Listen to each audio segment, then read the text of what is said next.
Amantísimo y buen Dios, como lo dice esta alabanza, eterno Dios, te amamos con todo nuestro ser. Te adoramos y bendecimos tu nombre, eterno Dios. Porque tú, Señor, has hecho grandes cosas en nuestras vidas. Gracias, Señor, por haberte conocido. Dios de los cielos, queremos escuchar tu voz, eterno Dios. Queremos escuchar tus consejos.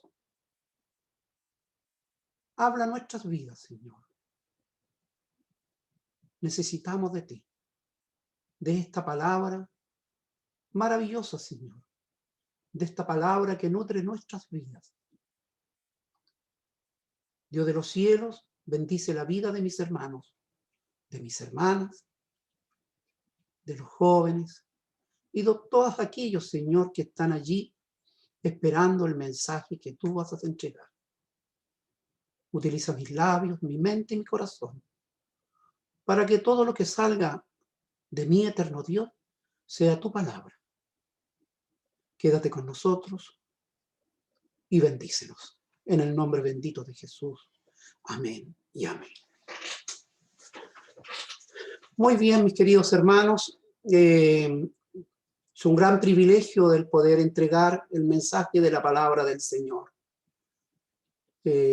Saludar a aquellos que no he saludado, como a nuestra hermana Margarita Conchi. Dios le bendiga, mi querida hermana. No sabe cuánto nos alegra el corazón de verle. Siempre nos acordamos de usted y es una alegría el poder que esté en medio nuestro y nosotros también compartiendo con usted. Así que muchas bendiciones para su vida. De la misma forma, para la familia de nuestro hermano Hernán, Dios les bendiga en conjunto como familia. Yo sé que están por allí cada uno de sus hijos, esposa.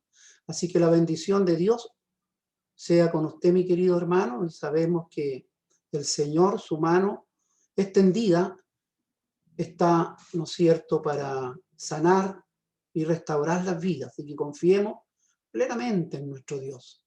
Él es nuestro socorro, en Él nos sostenemos, en Él nos tomamos de Él. Si Él es el creador de nuestras vidas, por lo tanto confiamos plenamente, hemos entregado nuestra confianza en el Señor. Así que para cada uno de ustedes, muchas bendiciones. Amén. Hermanos queridos, el mensaje de hoy es un mensaje de Jesús cuando el Señor entra en su tierra, en su lugar que Él, ¿no es cierto?, le vio crecer. Yo creo que cada uno de nosotros tenemos un lugar de origen, un lugar que añoramos volver. Algunos que se van a otras ciudades añoran volver a su lugar de origen, porque allí están todas nuestras raíces, está toda nuestra familia, nuestro entorno, nuestros amigos. Hemos crecido en medio de aquel lugar. Y sea como sea, en nuestro territorio. Y lo encontramos maravilloso. Yo siempre digo, mi ciudad natal es la más linda de todas las ciudades. Yo creo que para ustedes también, en cada lugar que han nacido, su ciudad natal es la más linda, porque allí crecieron, ¿no es cierto? Y han desarrollado toda su infancia. Y está en la vida de sus padres en general. Y cuando volvemos después de mucho tiempo, muchas personas nos reconocen por nuestros padres, ¿no es cierto? Y nos ven diferentes. Este personaje vivía acá y miren, se fue y ahora ha vuelto. Mire, es la hija de tal persona, el hijo de tal persona, de fulano de tal. Y nos reconocen por nuestros padres. El evangelio de hoy de Jesús es también el Señor reconocido en aquel lugar, pero no de buena forma. Y este evangelio, esta palabra se encuentra en el evangelio de Marco. Fíjense, quiero contarles un poquito la vida de Marco, pero en breve nomás. Marco era un jovencito cuando el Señor realizaba su ministerio en la tierra. Era un joven que por ahí llevaba unos cántaros y salió al encuentro de uno de los discípulos, y los discípulos le preguntaron en qué lugar se encontraba donde se iba a hacer la última cena, la cena del Señor. Es una aparición así fugaz que aparece por allí. Y se dice que Marco fue un hombre sencillo, humilde, de un bajo perfil. Él no quería sobresalir, sino que la figura principal era el Señor. Así que él fue muy cauto en ese sentido, fue muy humilde y fue fundador de la iglesia de Alejandría y también obispo de aquella iglesia. Sí, que tenía un merecimiento, tenía un estatus, un lugar, ¿no es cierto?, ganado por su sencillez y por su humildad.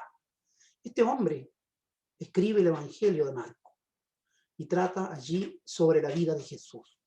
Fue discípulo de Pedro y también de Pablo, también fue discípulo de Pablo. No fue apóstol, ojo, no fue apóstol, no está contado entre los 12, sino que fue un discípulo de Pedro y también de Pablo. Y este texto lo encontramos en Marcos capítulo 6, del versículo 1 al 6. A ver si lo proyectamos.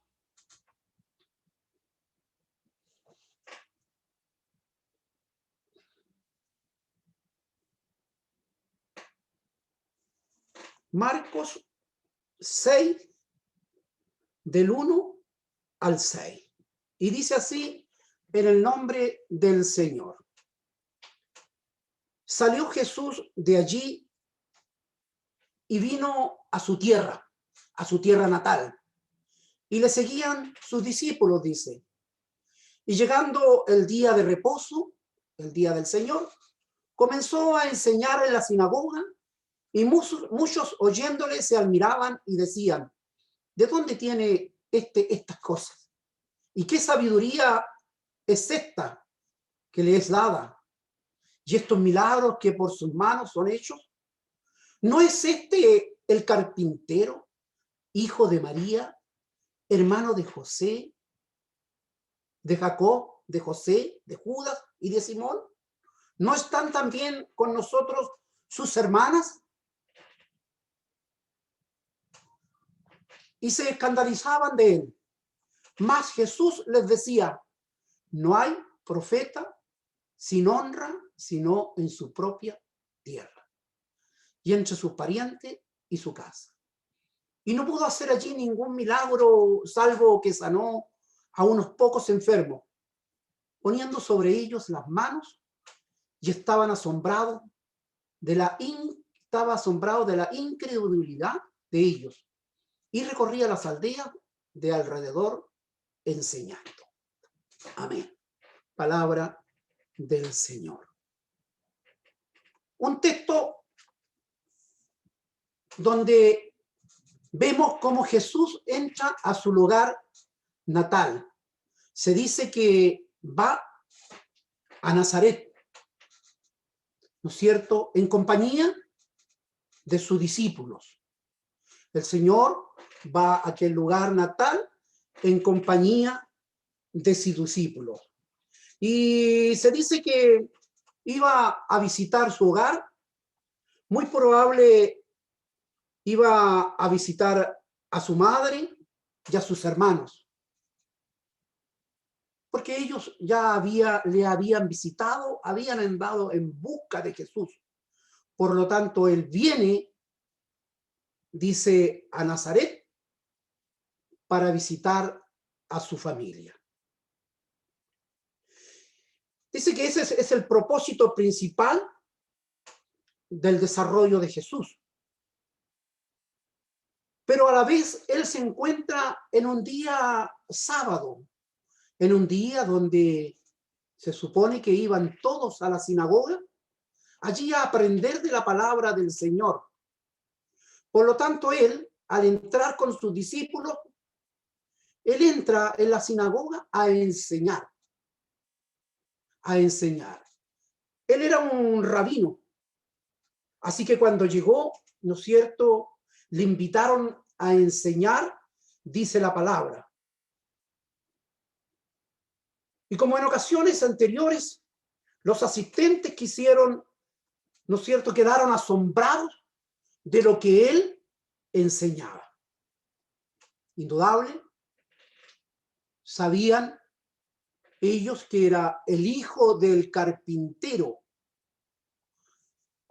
No era una figura muy, ¿no es cierto?, elocuente, porque ellos de alguna forma querían algún maestro de la ley.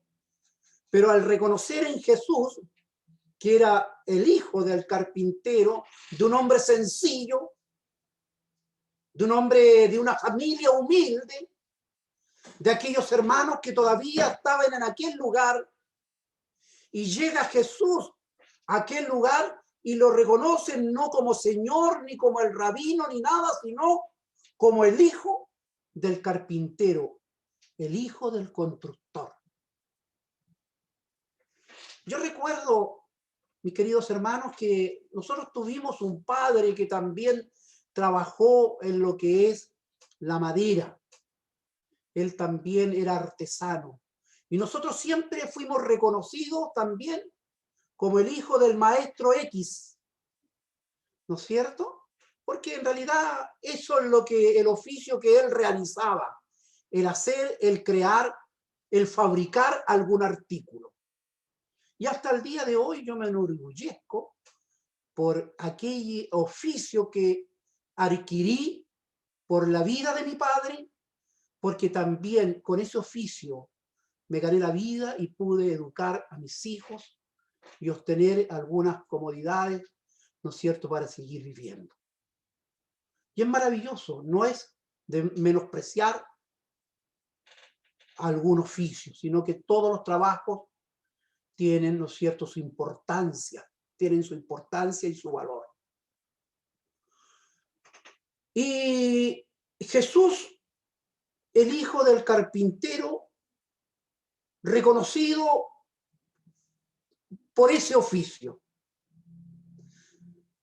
Quería yo comentarles, había una cantautora que yo creo que todos ustedes la conocen, Violeta Parra, una mujer reconocida en el exterior y en el mundo, pero no reconocida en nuestro país.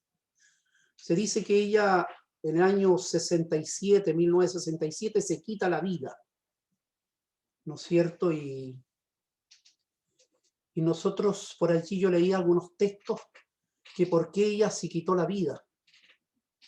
Y se dice que por no ser reconocida en su tierra natal. Por ser no reconocida en su tierra natal. Yo creo que una de las situaciones del ser humano es muchas veces no reconocer las virtudes del otro. Y sobre todo en nuestro territorio, que decimos nosotros que nosotros, más que reconocer, tratamos de hundir a aquel que hace las cosas bien. Y dice que ella se quita la vida por no ser reconocida en su propia tierra.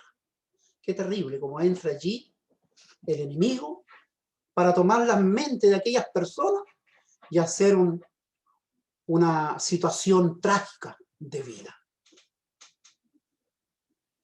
El reconocer muchas veces las virtudes en el otro nos cuesta muchas veces decirle que alguien lo ha hecho bien o que lo hace mejor que quizás que uno.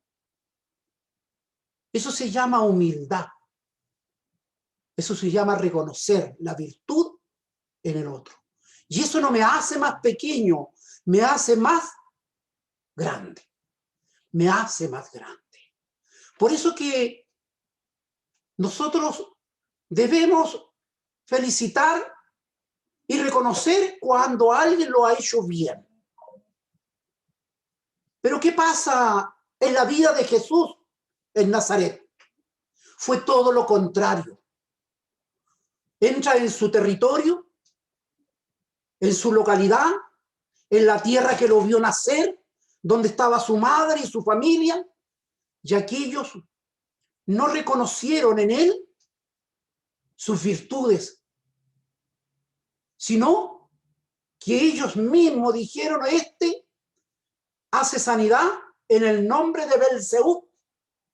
Imagínense ustedes cómo fue para el Señor ese recibimiento. Por eso que dice que no hay profeta, ¿no es cierto? No hay profeta en su propia tierra.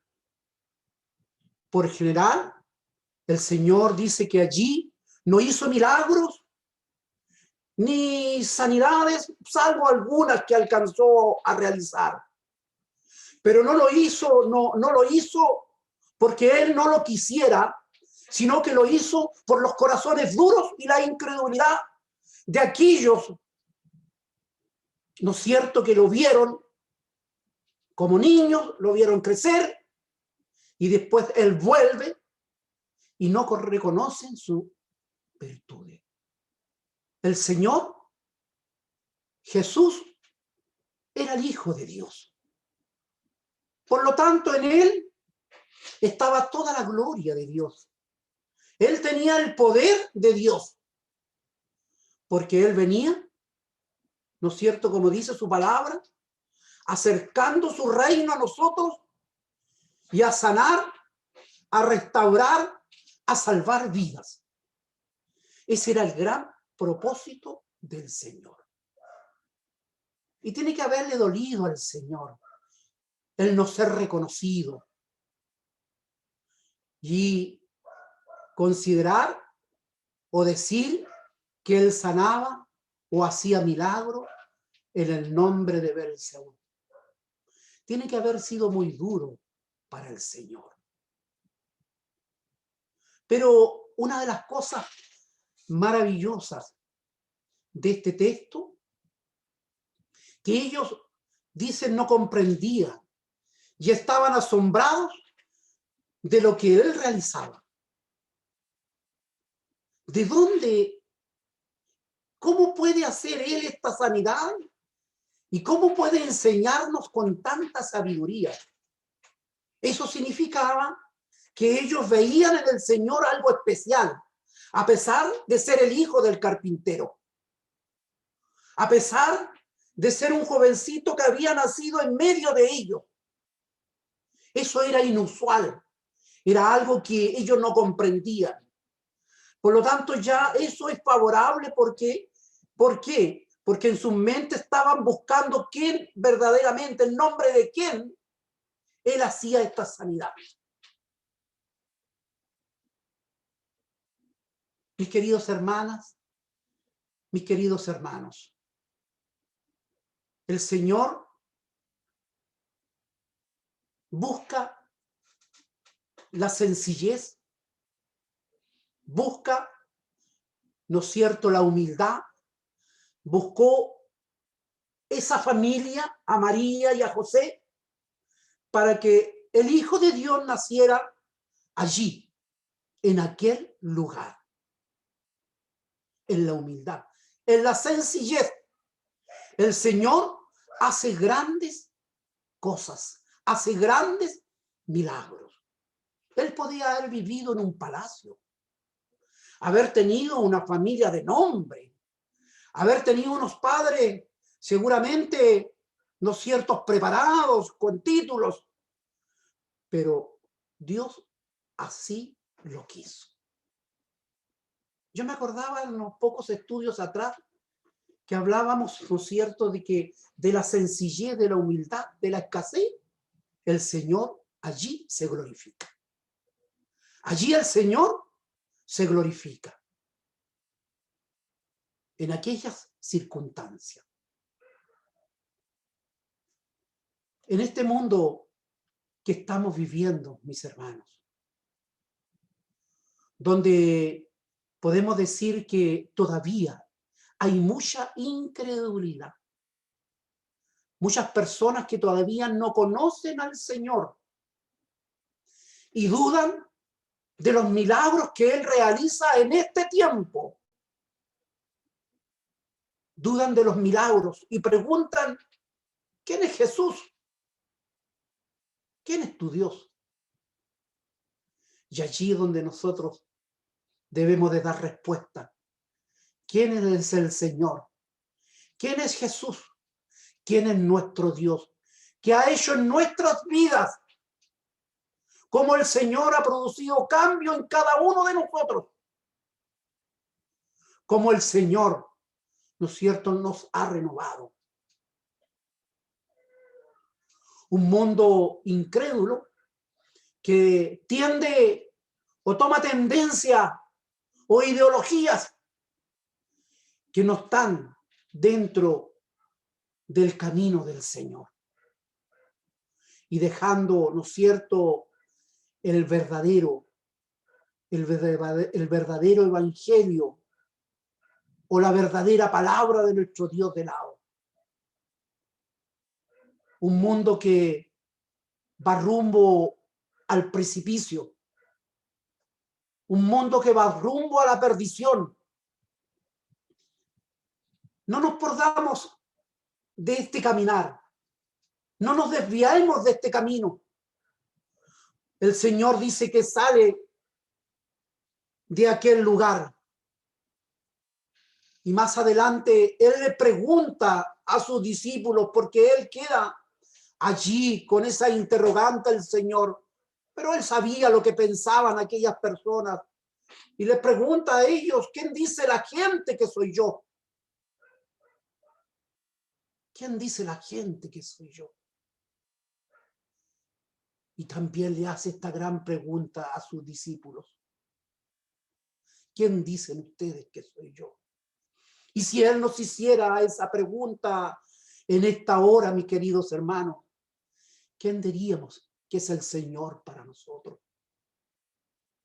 Indudable que la respuesta sería, tú eres nuestro Salvador. Tú eres el Hijo de Dios que ha llegado a nuestras vidas a socorrernos, a librarnos, a restaurarnos y a salvarnos de las cadenas del enemigo. Un mensaje que el Señor, ¿no es cierto?, nos entrega esta mañana. El reconocer en nuestro Dios todas sus virtudes, todos sus atributos. Reconocemos en el Señor como el creador del universo, como el creador de nuestras vidas. Así debemos reconocer los hijos del Señor por sus milagros, por todo lo que Él ha hecho en vuestras familias. Damos gracias al Señor por esta palabra, por este tiempo que Él nos ha hecho pasar. Un tiempo difícil, un tiempo complejo, pero también un tiempo para reconocer que el Señor está con nosotros. No porque no estemos en los templos, está presente en su corazón, en su vida. Dice el Señor que somos templo del Espíritu de Dios. Hay una alabanza que dice, ¿no sabéis? ¿No sabéis que somos templo? Allí habita el Señor, en vuestros corazones. No en templos, dice, hecho por mano de hombre, sino que habita en vuestras vidas. Y hoy no escapa eso. El Señor está con usted. El Señor está con la familia. El Señor está con nuestros hijos. El Señor está con nuestras esposas, nuestros esposos. Y eso debemos nosotros agradecer a este maravilloso Dios de la vida y reconocer al Señor como el Hijo de Dios. Dios les bendiga. Dios pueda guardarles en el hueco de su mano. Y sigamos y sigamos este caminar, sigamos esta carrera que el Señor nos tiene aquí en este mundo para llegar a la meta, a ese glorioso galardón que es la corona de la vida. Oremos a nuestro Dios. Amantísimo y buen Dios, en primer lugar, Señor, reconocemos, Señor, que tú eres el Dios maravilloso de cada uno de nosotros. Reconocemos, Señor, los grandes milagros que tú has hecho en nuestras vidas, de liberarnos de las cadenas del pecado, Señor, de bendecir nuestra familia, eterno Dios, y de acompañarnos en todo momento. Dios de los cielos, gracias, Señor, te damos por esta palabra. Esta palabra, Señor, que nos aconseja que siempre, Señor, reconocemos en usted al Dios maravilloso de nuestra salvación. Señor, quédate con nosotros, Señor. Acompáñanos, Señor, y gracias, Señor, por invitarnos a esta mesa que tú tienes preparado en cada uno de nuestros hogares, para que a través de ella podamos recibir bendición. Gracias, Padre Celestial. Bendícenos en el nombre bendito de Jesús. Amén y amén.